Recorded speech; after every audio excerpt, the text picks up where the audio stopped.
Welcome back to Boston Rock Talk. We just heard from Yuck, and we're now sitting down with the singer, guitar player, and songwriter, main songwriter, I guess, Max Bloom. Welcome. Hello. I'm going to start with the most obvious question, especially for people who are seeing Yuck for the first time. Where did the band name come from? There's not really an interesting story behind it. I kind of wish that there was, but it was more just kind of a case of what should we call our band, and sitting down in my bedroom and just kind of thinking about it. What got ruled out? So many things.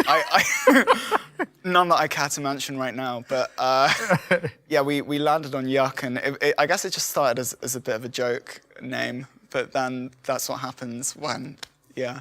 It's funny, I was thinking, I mean, sometimes in England, words have different connotations or meanings than they do in the States, so I thought, for all I know, maybe Yuck is a compliment in England. Yeah, I think it means the same thing. Yeah, it's a good punk rocky kind of name, isn't it? In a way. Some people love it and some people really hate it, but I kind of like it. And you Google Yuck and you also come up with a 2 Chainz song called Yuck. Yeah. Yuck. I wouldn't Google Yuck because questionable things come up. Definitely do. The band that people are seeing now is not quite the band they might have seen in 2011, 2012. Your friend and co-leader of the band, Daniel Bloomberg, exited, and that left you in a position, the position you're in now. I guess if you can explain a little bit about why he left and how it felt to kind of take over the helm. I guess the short story is that he wanted to pursue other projects. And I mean, yeah, it was, I guess the whole thing was sort of a learning curve in many ways. You know, I guess creatively, as a band, we probably had to sort of come together a little bit more. But I mean, yeah, it was a learning curve, like every band has around this time in their career, when they, you know, just sort of have to evaluate how they want to sound and work out, you know, the best way for them to record and write music. Was there any question of packing it in, or did you just say, fine, we'll regroup and figure it out? It's difficult to say. I mean, I think, no, I don't think there was any question of just sort of ending it, just because, you know, we had quite a lot of songs already, and, you know, we just didn't want it to end. We wanted to carry on making music. And so, yeah, there was still 3 members of the band who were very keen to carry on, and so we just wanted to do it. Well, I know the songwriting credits on the first album are pretty much split between you two, right? Did you write together, or did you come in with separate parts? It was kind of, generally how it worked was I would write the music and then Daniel would do the lyrics. Yeah.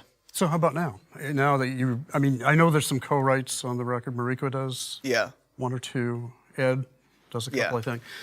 So how does it work now for you? I mean, you're mainly responsible, I guess, for what comes out.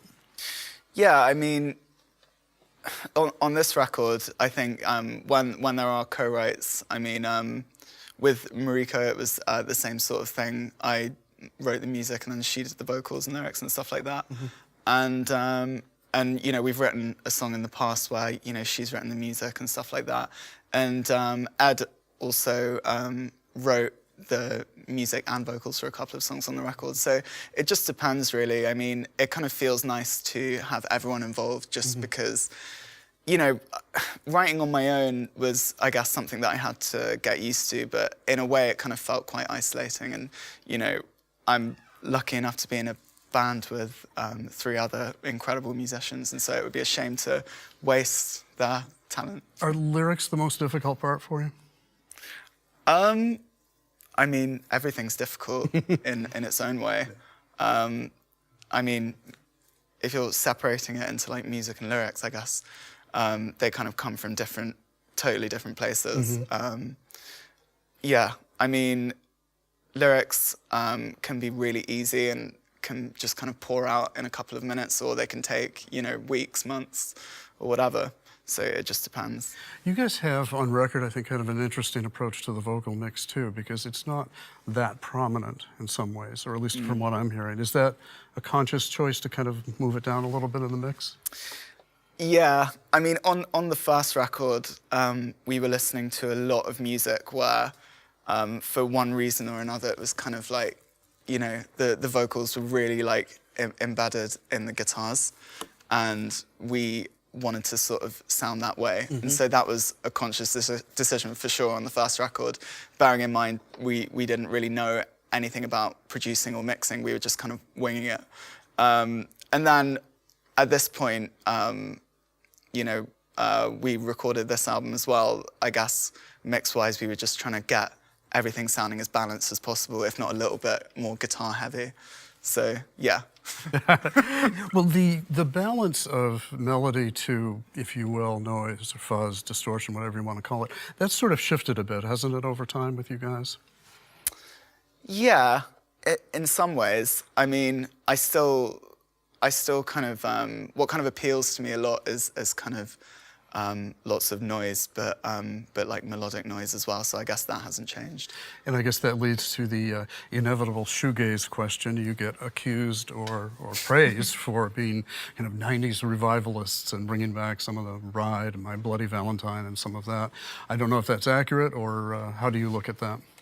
Definitely, like I would never deny that, of course. It's like, especially, you know, on the first record, I think what kind of really kick-started the band was a kind of obsession with just a handful of bands, particularly on Sub Pop, that, yeah, I kind of had never really heard that type of music before, and I was kind of looking for, you know, a certain type of guitar music that really summarized my teenage angst, and that was it. And so I was listening to a handful of bands, and I was, you know, really inspired and excited by that. And but obviously I still listen to you know, a lot of the same music as I did back then. But naturally, you know, people change and tastes change, and so there's, I guess, like a broader horizon when it comes to influences now than there was then. But yeah. I saw somewhere, I think you said you were listening to a lot of Jeff Buckley or something. Yeah. Is that true? Yeah. Yeah, for sure. Yeah. I mean, yeah, there's a lot of people that I listen to, but yeah, the album Grace is one of my favorite records ever. For me and a lot of people too, definitely, Yeah. absolutely.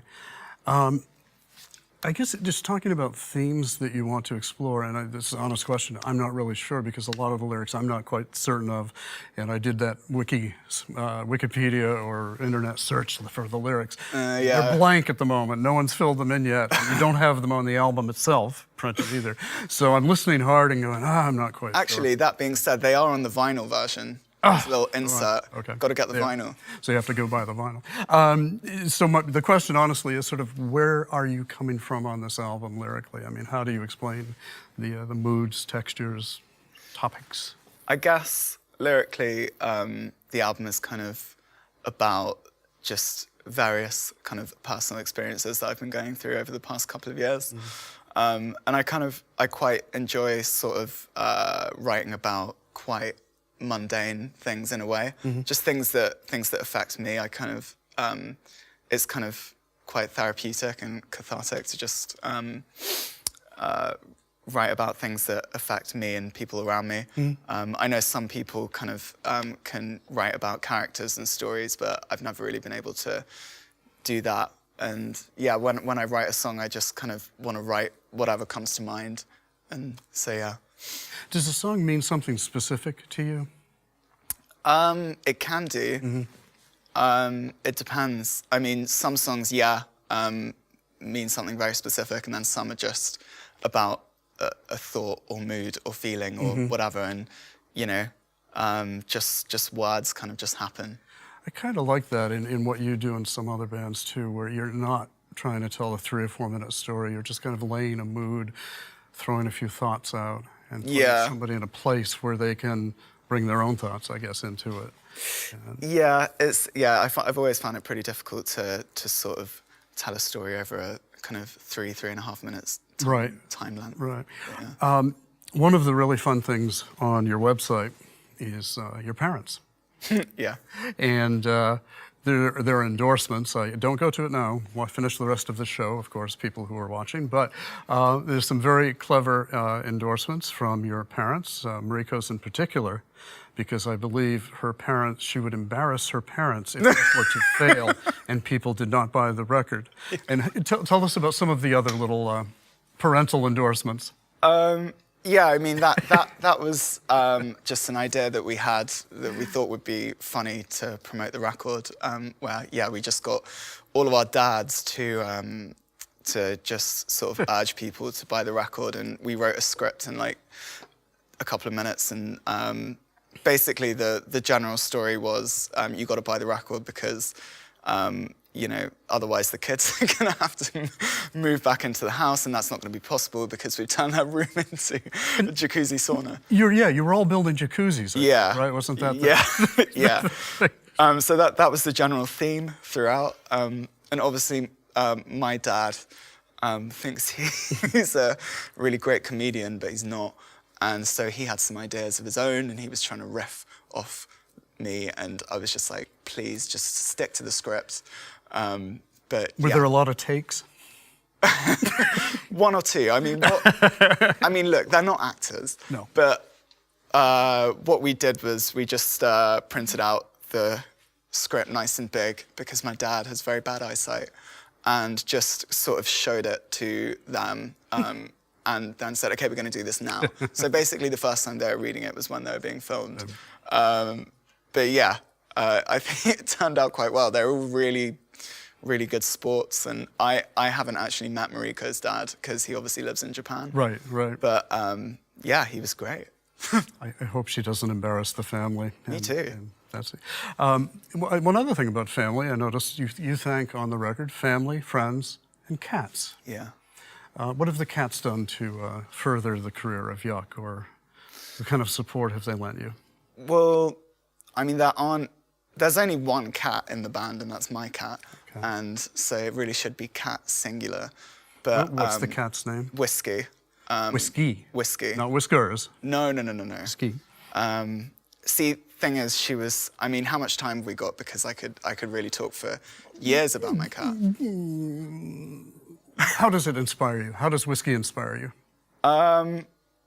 She is... It's kind of double-edged, isn't it? Whiskey the liquid and Whiskey the cat. Yeah, well, I love both, really. Well, obviously, you must be if you named the cat after it. See, that was why it was, you know, serendipity, because, you know, we got Whiskey from the RSPCA, and, you know, we didn't pick the name, and she was called Whiskey, and I was like, well, we got to keep her. Excellent. So, yeah, no, she's been a great inspiration to me, just... I mean, she's not exactly friendly, and, you know, if you stroke her, she might sort of bite you or scratch you, but she loves me, really. Would that be a metaphor for the band or anything, by any chance?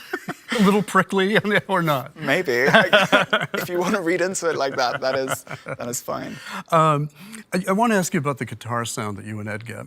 And obviously it changes from song to song, but I mean, what are the kind of things you're looking to do in the twin guitar attack, if you will? I guess when there's a band with two guitars, I think it's about sort of filling in the frequencies. Mm-hmm. And I mean, he kind of plays like a little bit more of a mellow tone, and I kind of do more of like trebly high stuff. And so I guess, you know, that's sort of designed to sort of fill up a nice amount of space. Mm-hmm. And yeah, I mean, we've been sort of working on our sounds for a really long time. So, yeah. I was reading something that you had said in one interview, and you're talking about how a lot of bands use irony and detachment sort of as kind of their calling card or part of their ethos or something. And you said for you, no, not at all really. It was more just about the straight-on catharsis, I think. Can you speak about that, if that indeed is a correct interpretation? Yeah, I think so. I mean, I kind of feel like I only listen to music really that kind of affects me on an emotional level. So I don't know, I mean, that's just the way I do things, and mm-hmm. the way I only know how to do things. So it's not really a conscious thing, it's just that sort of, I guess, like the way that the songs kind of come out. Right. So yeah, I don't know. I guess I've never written an ironic song. The album you're touring behind now, of course, is your third, Stranger Things. Are you playing when you're doing concerts? Are you doing things from all 3 records, or how are you balancing things off? Yeah, it's a nice balance between all 3 for sure. So yeah, it's not sort of leaning heavily against anything really. It's just kind of like an even spread, and I've been sort of looking forward to, you know, the time when we had more songs to play. Right. It definitely feels quite nice to have a selection and not just sort of be like, let's change these 2 songs around, you know, every night when you only have 12 songs to play with. Right, right. So, yeah. In the old days, I remember I saw the Police when they played the clubs, and they had so few songs, they had to play Roxanne at the beginning and the end. That's great. Yeah, and it was sort of, you know, 1979, I guess it was. So it was sort of, it's all we've got. And of course, well, it's the hit, so go ahead. You know, everyone was happy to hear it again. We've never done that in this band, but I remember in my old band, we did a gig and we had like very few amount of songs as well. And then we got, you know, people wanted an encore, and then we didn't know what to do. And so I think we just went and played a song again. Opportunities, maybe? Was that your first song? Was that the... Oh, Operation. Operation, I'm sorry. Oh, yeah, no, yeah, that was... That was it, yeah. Yeah. That was this band, but I'm talking about like a school band. Oh, I see, okay, right. But, I guess also, too, since I haven't seen you live yet, except for what you've done here in the studio, and these songs are fairly succinct, do you stretch out more in concert, or do you kind of keep to the form of the album? I think generally speaking, I mean, for this record, you know, we, I guess, wanted to make 10 or 11 songs, an album's worth of songs that are really kind of fun to play live. So I think, you know, there's not much you can do really with, you know, I kind of enjoy watching a band that's sort of 2 guitars, bass, drums and vocals. And so, you know, we kind of like to stick to that format.